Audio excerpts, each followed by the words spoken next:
Hello, everyone. I'm Judy Berman, and I'm so happy to be here with Matt Ritchie and Carissa Hensel to be in a podcast meeting. So I guess they're interviewing me, but otherwise I'll turn around and interview them. It doesn't matter to me. Hey, we love it. That's exactly what we're looking for. Yeah, Judy, welcome to the show. We're happy to have you. Thank you. All right, Judy. So typically we start off with an icebreaker. So traditionally we've done 2 truths and a lie, but we also have the choice of describe a room that you're in right now. So do you want to do 2 truths and a lie, or do you want to play describe a room that you're in? I'll describe a room. So this room is big. It's got windows on 2 sides of the room, so that there's sun coming through the whole room. And when my cat Max comes in here, he calls to the windows because we have birds outside looking in at us through the windows all day. And we have right now sun and a yard and some trees. And all right, and I might be going out on a limb here. Okay. Is the place your bedroom? Yeah, it's my bedroom. It's also where I do my computer work, and it's also I do a lot of stuff in here. It's a nice room, and it's comfortable. Carissa, do you wanna? Nice, yeah. I guess I don't have very many options in my place. Sorry, I always thought it didn't have to be like where you're actually at. All right, so let me think. So I guess a room that I am thinking of.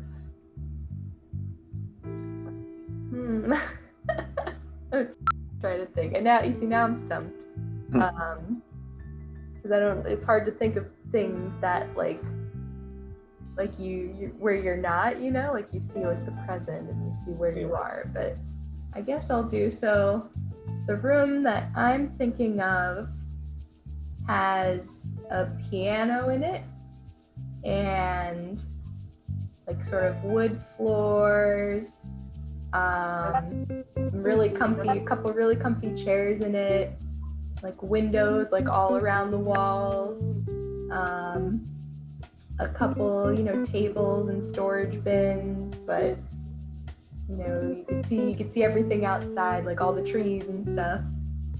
So if you're like sitting in this room, well, and it's a room that I know, it's a room that not where I live, but it's it's where. Is this a room at the Clubhouse? No, it's a room from like my family's house. Oh, okay. Is it like a theater? A theater? No. It sounds like it has the whole stage and everything. No, it doesn't have a stage. That would be kind of cool though, to have a theater room. No, it just has like a piano in the one corner. And it must be the bathroom. Wooden floors, a couple chairs, some windows all around. Not a bathroom. I picked it because it's hard to name, so. Yeah, I picked it because it's hard. So it's really, do you guys have any other guesses before I say what it is? Is it a veranda? What's a veranda? What's a veranda? Like a corner room, like a den. Yeah, sort of. That's like really close, yeah. Okay. Yeah, so it's kind of like, it's not like a main room. It's sort of a corner room. So yeah, I could give it that, I could give you that one because, it is. It's kind of like a corner room. It's off to the side. Because of all the windows, like some people might call it like a sunroom. Some people might say it's like one of those, like one of those outdoor like viewing rooms, like those little ones where you could see outside. So. Well, to break the ice, would you like to play some piano right now? Oh, I'm not prepared. I'm sorry, I haven't practiced in a while. Should we all collaborate and record a song together? I am flattered, thank you, Judy, but I'm not as good at you as improv, so I would need to practice before I do it on piano. I forgot to wish you both happy vaccine day. Oh yes, Queen's Vaccination Day. was a success. Awesome. That's great to We hear. made some songs for Vaccine Day. I saw them earlier. They were That's so hilarious. That's hilarious. good. They were really, really good. I sang it to my son. He says, "You know how to ruin a good song." Aw. I thought it was a wonderful take on it, especially for Vaccine Day, like getting everybody hyped up, you know? Just to give a little backdrop to the listeners, Vaccine Day was an event that we had at the Queen's Clubhouse where we got our members who were interested in getting vaccinated. They were able to get their first dose of the Moderna vaccine on site. And it was a good turnout. We had a lot of members. You know, everybody was in good spirits, you know, and it was just, we're looking forward to in 2 weeks from now when they return for their second dose. That's wonderful. I'm very, very happy about it. And I was so happy about Vaccine Day that I decided to honor Vaccine Day with the Candyman Can song from the Willy Wonka Chocolate Factory movie or musical. And so I made a vaccine can. The way to break the pandemic, the vaccine can. So come and get your vaccine today. So there you got that. Yeah, it was so good. It was so good, guys. Like, Judy has her own YouTube channel too, so just plug in your YouTube channel for any listeners here. All right, so you ready to get started? Absolutely. So the first question that I always ask is kind of like a broad question. The question is, what do you want? And you can answer that any way you feel. Well, being that I am somewhat restricted with ambulatory, I don't have as much leeway getting around as as somebody else, let's say, because I won't run, I don't ride a bicycle, and I don't drive, so like I kind of stay close to home. I basically just want to keep utilizing the computer skills that I have.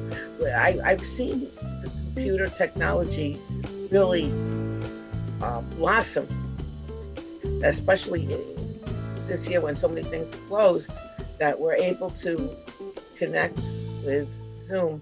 It's just opened so many doors for many people, especially seniors, and it's very exciting. So I just want to keep participating and being part of that, and that's really basically it. That's great. I'm happy that you're taking a great interest in that, and you've definitely been utilizing those skills since you joined the Clubhouse. You know, putting out myriad of videos and songs and, you know, paintings. Like, you're very involved in the Clubhouse. So, you know, we appreciate you here. Thank you. I appreciate being here, and I hope that I can help others to participate and engage. I like the fact that when I have my own Zoom or my own Zoom link, meeting ID and password, that I can just send it to somebody, let's say on a Facebook Messenger, and say, I have my room open now, would you like to join me? And I can, work with somebody on an individual basis. That really is wonderful, because then if somebody, let's say, needs some technical help, I can help them in a private meeting, or if they want to just talk and they want to be in a private setting, I can talk with them privately. I do have a peer certification. I did an interview with Michelle White on the weekend, and today I shared a Zoom room for a brief improvisation with Hamilton, and that was lovely. So I love doing things like that. That's great, Judy. And I'm looking forward to seeing everything that you do in the future, especially in the near future with the projects that we've been planning and that we're about to start recording. So, Thank you.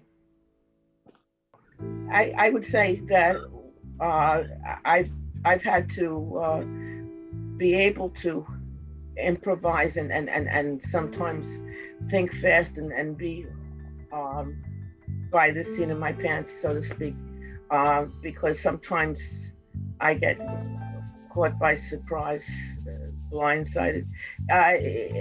There's sometimes drama in my life, but I'm trying to turn lemons into lemonade as much as possible. Right now, my older son is sometimes a little bit of a challenge, and so that was one thing. Like, everybody else in the family is fully vaccinated. My older son has refused to have a vaccination, so this morning I sent him a link to one of my vaccine songs, and I hope maybe that will get to him, or either that, or maybe he'll have a vaccine just to get me to shut up and stop singing vaccine songs. You never know. But I know that can be hard, with now with like family members and people being unsure with the vaccination, but I do know that like your videos that you're making and just your conversations with people, they do have an impact, so thank you for making those videos and also sharing them with our community as well, because absolutely, this is also my community now, and I'm happy to be part of Venture House. It's great what we're doing here, and I hope we're going to be able to do more advocacy. I like what the coalition is doing. For anyone who's listening, we have a racial justice committee on the New York Coalition, which I'm proud to be part of, and we're doing some wonderful work, some advocacy work, and thinking outside the box, which is it's a great thing, and it's very much needed now. Yeah, no, 100%. And speaking of advocacy too, as well, because like I know Judy and I had a conversation with like Robert and Hamilton yesterday on the media committee about like incorporating advocacy, into the podcast by interviewing people who are really focusing on those areas and learning more with each other. And for everybody listening, Judy is, for everybody that's here getting to know Judy, she's also going to be a host in, hopefully many of our future episodes to come. So, we're really excited to have her, be here and speak on those things as well with, whoever we interview. We saw a very good advocacy video yesterday. I don't remember which class it was, but I remember that there was a video about autism awareness, and what some of the things that the speaker was talking about with the autism awareness. I think the name of the company was called TED, and she was speaking about what becomes a stigma. It's like if a child has autism and the parent is trying to get the child to make a choice or a decision outside, and the child is having trouble doing that, and all of a sudden has an episode or a tantrum, that outsiders sometimes think, oh, this is the parent is not doing a good job disciplining, and not really understanding what is the dynamics, what is taking place, and that there's so much judgment that goes on outside. I really loved that video because it resonates that what goes on with autism and what goes on with mental illness and what goes on with a lot of bias, people just making judgments and not really understanding what is going on, and not comprehending that we're all human beings, that we're all people. It's so important. No, I mean, I was gonna agree. Yeah, there's definitely like, one of the main things, like you were saying, Judy, and breaking a lot of that bias and stigma is, helping to spread sort of that understanding, because, that's one of the main things that reinforces bias is a lack of sort of knowledge and understanding. And, like communication with like the community and things like that. So yeah, 100% what you're saying. So these are all wonderful things that I hope to participate in, as the marriage between media and advocacy is a good combination. So I have a question for you, Judy. Sure. Who and what inspires you? Okay, that is a good question. I think I try to think before I react. It's uncanny because sometimes I find that the last person you think is going to give you support is sometimes the one you get the support from.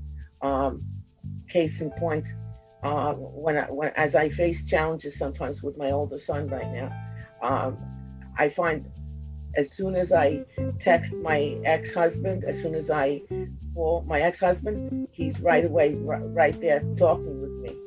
And I think we're better apart than when we were married. We're divorced 10 years, and right now he's in Nebraska. For the life of me, I have no idea why Nebraska, but I'm in New York, and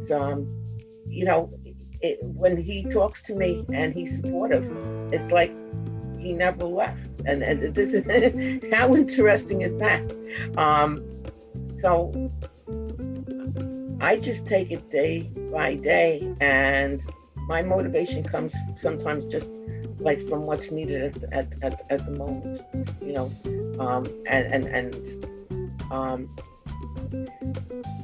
I've always been a fighter. I've always been someone who's been an advocate, someone who has to try and speak up to help. Have lived in a dysfunctional family, dysfunctional parents, and I found that I had to fend for myself. I had to make my own decisions. I had to raise myself and speak up for myself. And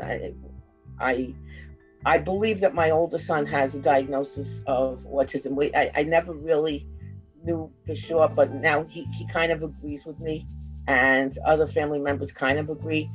He was late talking. He's very, very bright and very smart in some ways, and he has some habits and mannerisms that are very, very distinct and strange and characteristic. Like sometimes it'll take him a whole day to connect with me to do something. Like I've literally waited by the door with my coat on for hours, and then gone to check on him when he was living at home, and he would be in his room just playing on his phone, playing not with like a social media or something, just with the calculator. He has more fascination with the calculator than anything else, and he would spend hours just computing numbers, filling up whole notebooks, writing number combinations. It's strange. So I remember at an early age, I always had to speak up for him and advocate for him. There's in some ways he has an inner strength. In some ways, you can put something right in front of him, and he won't take it. He won't grab it, and then he'll feel like he missed on the opportunity. And it's just like his being ready is not the same as somebody else's being ready, and it's hard sometimes because I'm type A. I'm very much of an action person and a doer, and so for me, I want to be able to help. I want to be able to feel compassion, and I check myself not to be frustrated, not to be impatient. I try. That's like a big challenge for me sometimes, but I do try, and to just keep reminding myself not everybody is the same. People are different, and I just want to help. I really just want to help. I want to fill the balance. Maybe, work with people and help. And, maybe other people can share some of my strengths and skills. And I know that my son and I have balanced and benefited from each other. And we still are. We're bonded. I have a 34-year-old and a 24-year-old. My 24-year-old is more speaks up about what he wants really pretty well, sometimes too well. But my older one, who's sometimes misses out, will just like be very quiet at times, and he will not let you know that something that he needs something. And sometimes I've had to dance up with him trying to find out, well, is everything all right, or do you need something? Can I accommodate you in something? And I think those are the strongest motivations I've had in my life, is trying to take care of other people in my family. That's great. And times like the hardest, like tough situations, or just certain responsibilities can be all the motivation that you need, or just the right kick of motivation that you need to keep pushing forward every day to get towards that goal. So I definitely relate to a lot of what you were saying just now. Thank you. I have another question. What did you want to be as a child? Like, what was your dream? I didn't really know, because my father's very pushy, and my father kind of told me, well, you're a girl, so you're gonna be a nurse. And I don't know. At one point, I actually had all my nursing year. I was like 2/3 of the way through nursing school, and I was just plowing through, and then just broke loose, and decided, this isn't what I want. Why am I doing this? And at some point, I started making a decision. I don't want to do something just to please my father. I want to do something because it's what it feels right for me. And then I started to do the computers. When I was in the 1970s, there was a commercial on TV that you too could be a computer programmer. I dropped out of college, and I went to a vocational 6-month school and got a certificate in computer programming. My father was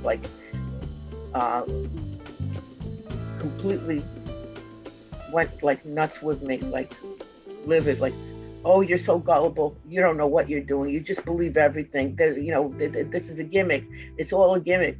And then I started working as a computer programmer and just didn't stop. It's the right thing. Thank goodness for that, because I do get panic attacks. I wouldn't have been good as a nurse. Yeah, nursing, I don't think I'd be a good nurse either. It's definitely, you're just handling a lot of, I get my fill. Yeah, some of the things that nurses do kind of skeeve me out, and I commend them for what they do, but I definitely couldn't do it either.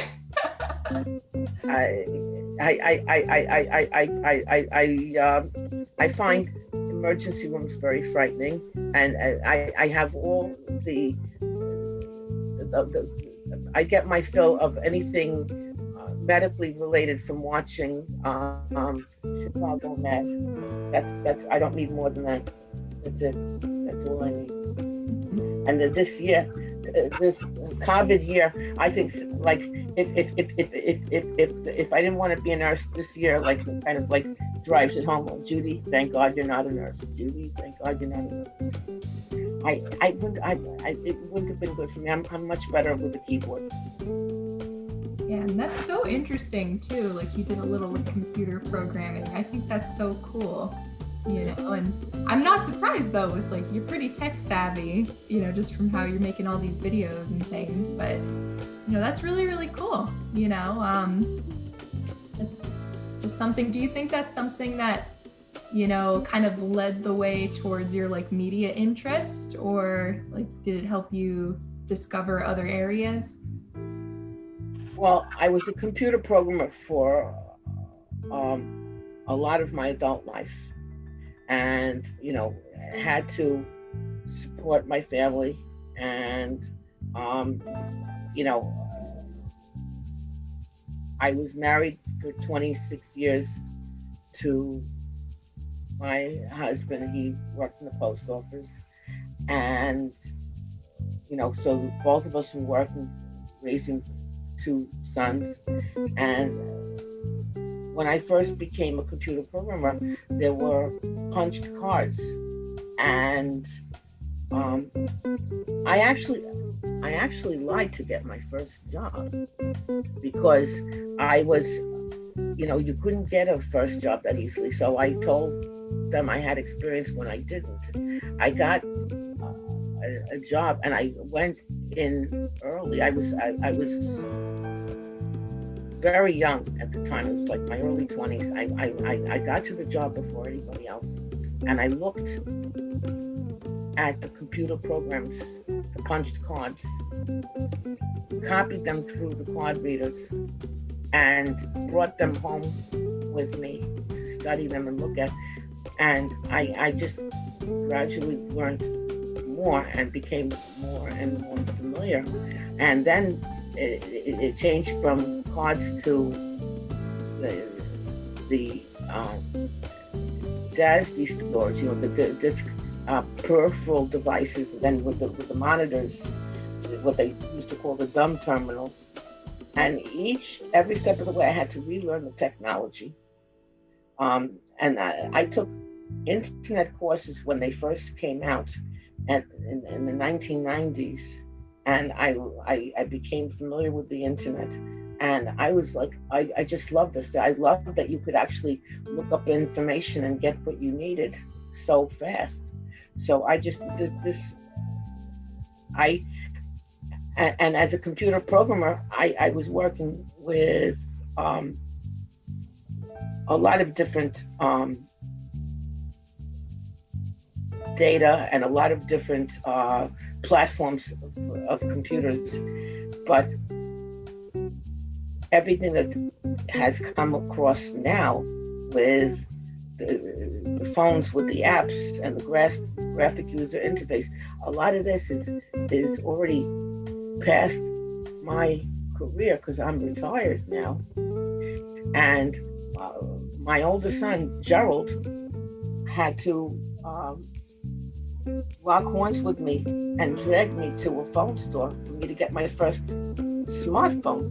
He taught me how to use the phone and the apps, and now I actually surpassed him. But you know, I did it kicking and screaming. I didn't want to know any of this stuff, and now I know it. Really ambitious. So definitely what I took from that. You're very ambitious, and nothing's going to stop you from, you know, getting to your end goal, learning what you want to learn, doing what you want to do. So that's, you know, I admire that about you. That's really cool. Thank you so much. No problem. Thank you. I've had to, everything I've learned, I've had to do it. You know,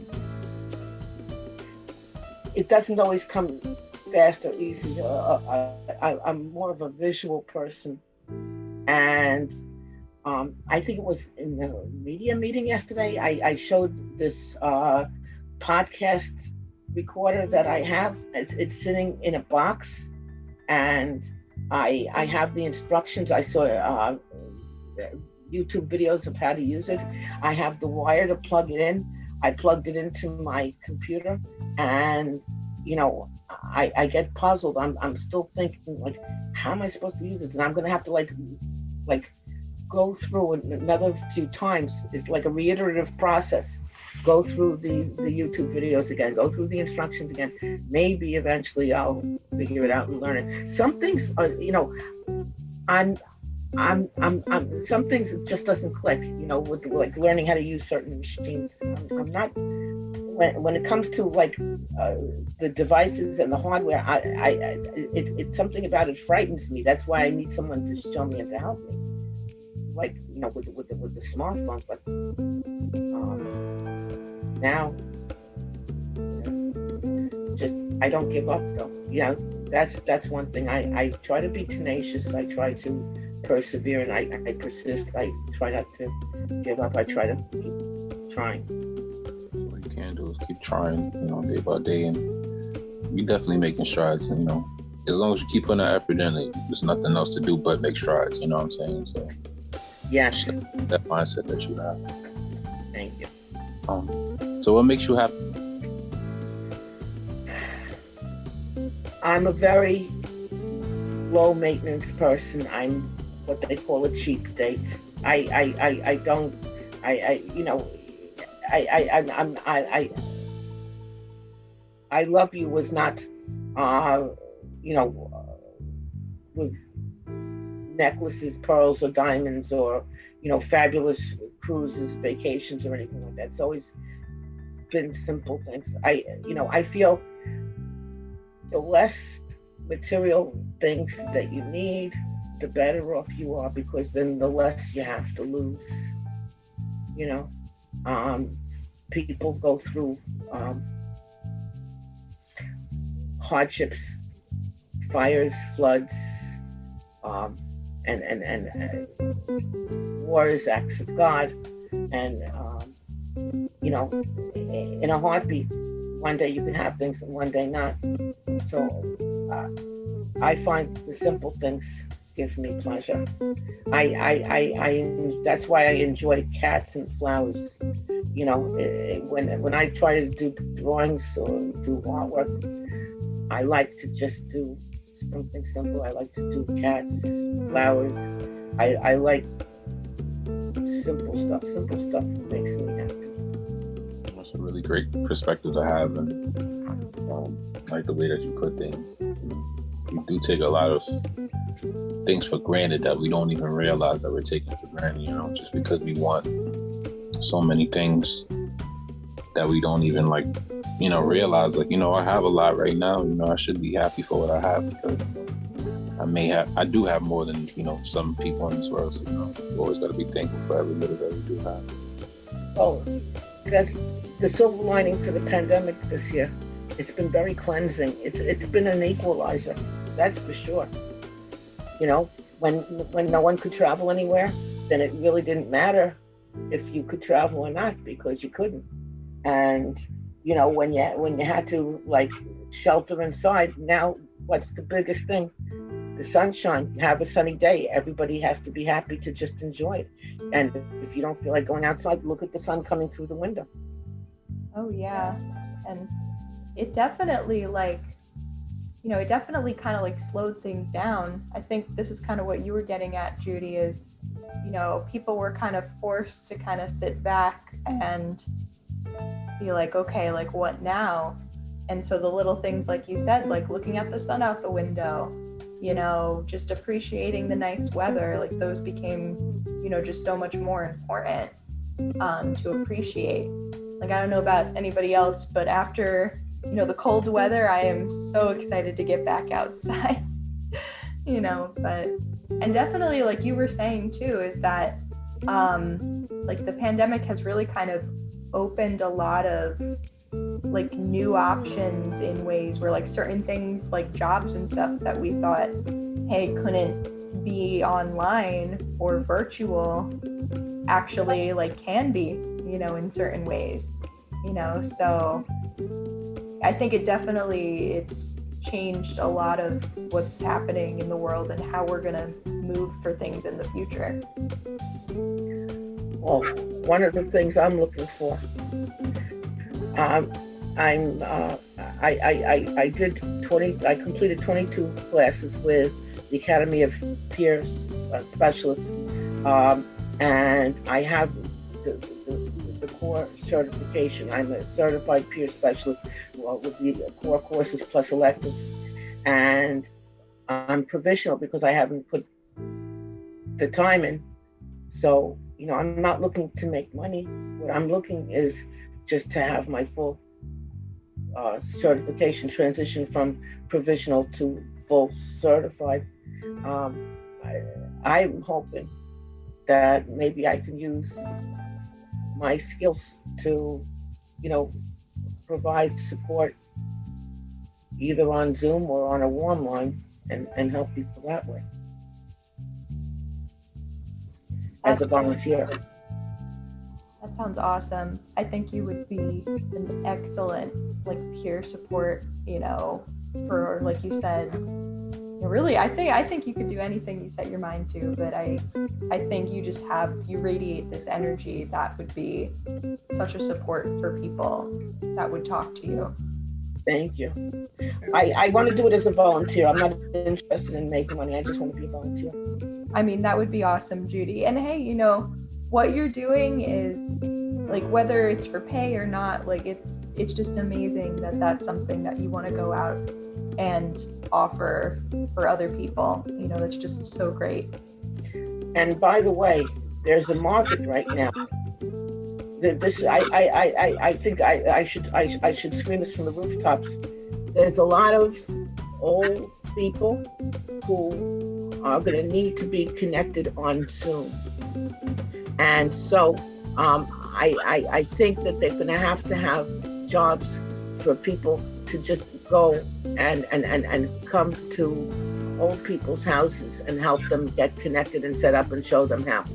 I think that, if somebody's a home health worker, for instance, to be a home companion, to be a home visitor that can carry computer skills and share it with seniors is something that needs to go forward.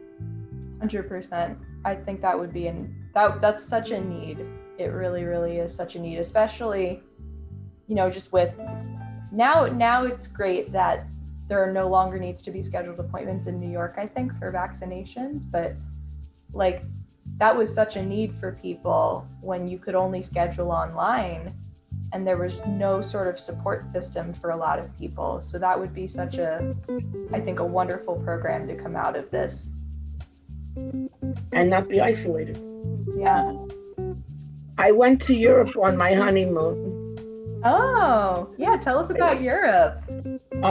Well, it was different then. It was before the Achille Lauro incident. It was, because we got married in 1984, and the Achille Lauro incident was right after we did one of these tours of 10 countries in 9 days or something. We just whizzed through Europe on a tour bus with other people, and it was funny because I'll tell you something. I have a funny story, an anecdote about this, which I'm very, very happy to share with you.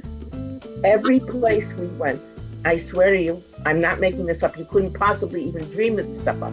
Every place we went, and some of the people were from, different parts of America. Some of the people were from different parts of Australia, like a convergence of a bunch of people. As soon as people would get off the tour bus, most of them would run, flocking to the McDonald's. And I'm like, WTF? Why? Why would you pay money to travel to Europe, to go to France and Germany and Italy and all different places to eat at McDonald's every place you go? I couldn't figure it. And so when I was in Cologne, Germany, and everybody on the bus was sick. God, I'm so glad we did it then and not now during COVID. But everybody on the bus was sniffling coffee. I'm serious. So people got off the bus in Cologne, Germany. Everybody's trying to run to a McDonald's. And my husband and I went and found a tiny little corner restaurant, just sitting having a lunch, a simple lunch. And I remember we had just stuffed pepper or something, and it was, everything tasted so fresh, because when you were on the bus, you could see all the greens growing, everything, and it was just wonderful. So when we had like this pepper with the lunch, I felt my sinuses clearing up. I felt like I got back on the bus, I felt healthy, and everyone else is getting on the bus hacking, coughing, and with their McDonald's. Why? I couldn't understand it. But people are strange. Yeah, I couldn't tell you why either, because I think if, like, when I go traveling, one of the things I'm most excited about is trying the local food. So I can't imagine, I guess maybe there's some, comfort and familiarity with the McDonald's. Well, it turns out somebody did make a book, and it turned out to be like it actually sold. It actually gained some popularity. Somebody saved made a collection of what the differences in the different McDonald's were all over the world, and that's interesting. I guess that's an interesting part of it. But no, I'd rather have something, like you have like a ma and pa place, and somebody grew something and they're cooking it, and you're having it what they just cooked, and not some processed stuff from a fast food. Yeah, I agree with you 100%. When I'm traveling, I'm going straight to like any sort of like local small like place to eat that really I would eat whatever's there, just to try something new. Yeah.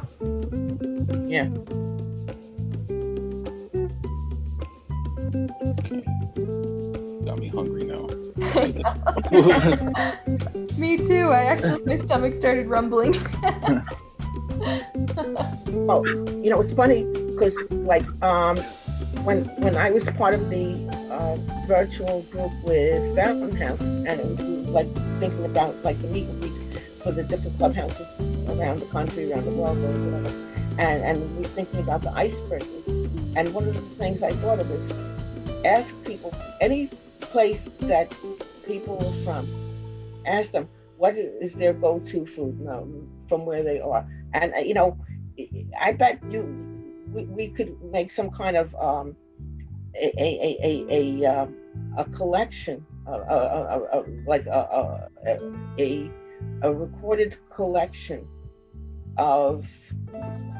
from clubhouses and locations, just what the different foods are that people keep asking for in different parts of the world. What do people like? What do people want? That would be such an interesting kind of study to do, like even among the clubhouses and things. That would be so interesting, because our KDR units, they all focus on trying to find like meals that everybody's gonna like and maybe make them healthy and very nutritious. So that would be such an interesting study to do, like on a wide range. Like it would be cool to do just with Venture House, but a wide range study would be really interesting. Absolutely.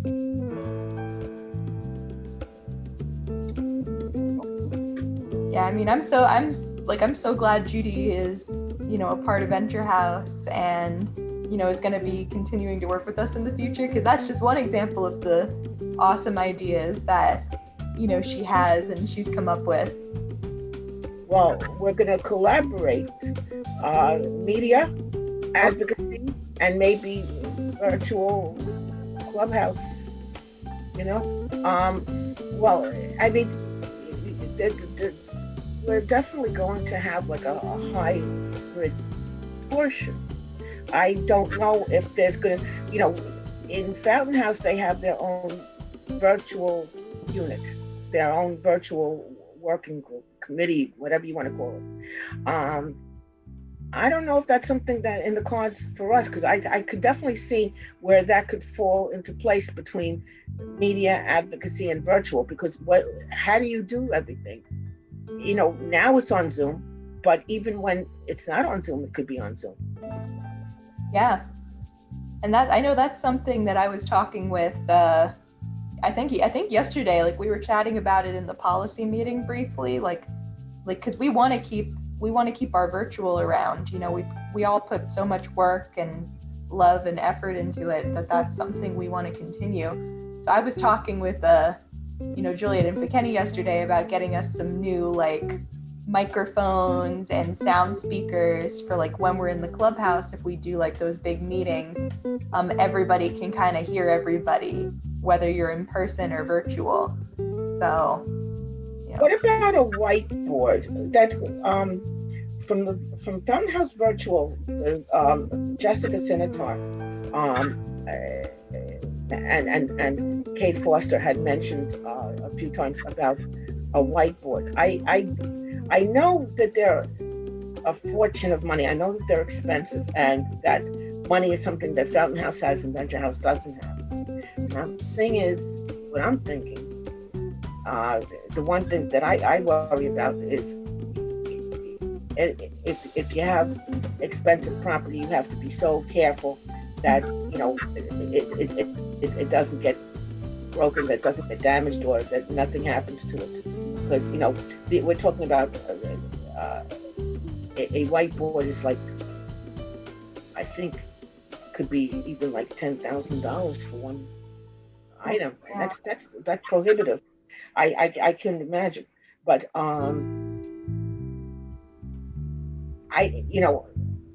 if it could be done with like a pro cam, which is something that can be carried from room to room, that you have like these mobile Zoom cameras that could be carried from room to room, and they're like $200, which is more manageable than $1,000 or $10,000. Then it's a better option, and it's something that when you're in the physical space or out in the field or mobile, you can use it to connect to somebody on Zoom. Yeah, that would be really cool. Especially I think I know what you're talking about with like those smart boards. Yes. Those would be excellent, because then people in person could write on the smart boards, and then people online could write on the smart boards. So that would be super cool. And then definitely like the idea of having like a camera walking around, interacting with people virtually, that would be a super cool idea, like to have. These are all things you should probably you could bring up to Juliet, discuss for her. She'll give you like real answers, great feedback, and these are things that she'll definitely take into consideration. Yeah. Every single time you really ask her or we bring up ideas, I would say that is, they always listen, and if it's possible, it will get done. So definitely bring that up. I think I have like two more questions, right? Absolutely. So far, since you joined the Clubhouse, have we been good helpers to you? Do we help you with? Absolutely, 100%. I enjoyed working with all of you and meeting all of you. And even though it's on Zoom, I feel like I've been with you. And one day maybe I'll make it to the Clubhouse, maybe more than once. Hope so. Can we? And my last question is, what can we do better? I think it's all fine, and we communicate, we collaborate, keep the options open about virtual, and we're just going to keep connected and go forward. Each of us brings something to the table and brings our ideas. Thank you. Great.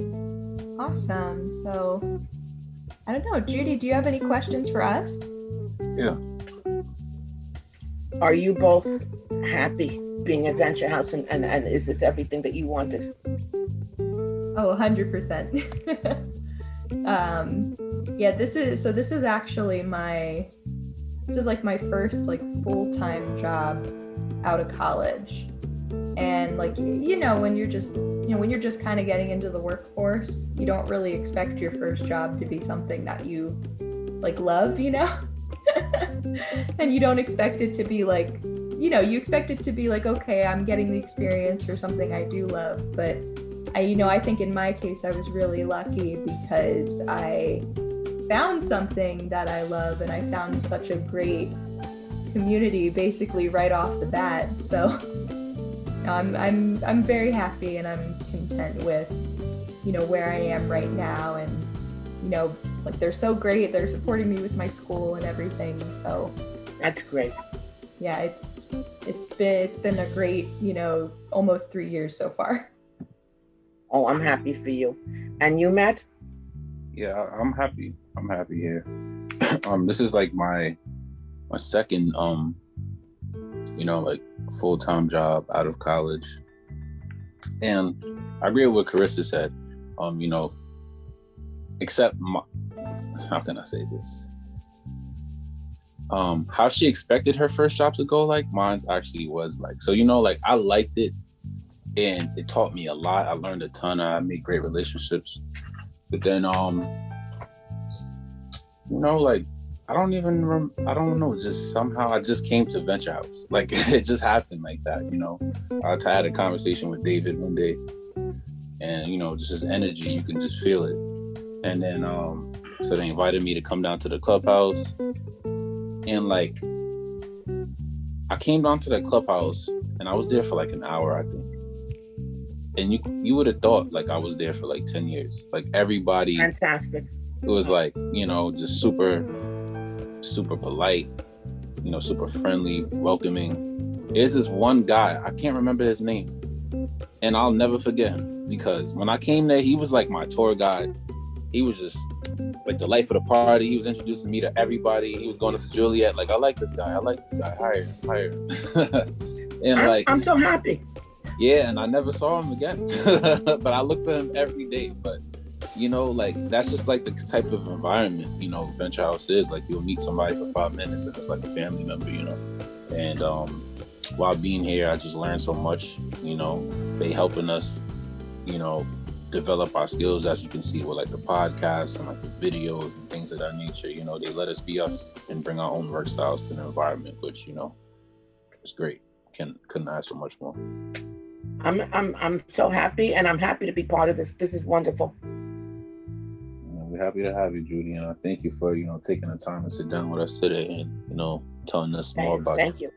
Yeah, and I really think that we're gonna, all of us, we're gonna, and especially you, Judy, but we're gonna do some great things for, really building just the media and then the community. We've got a great community, but I think you're bringing something really special to it.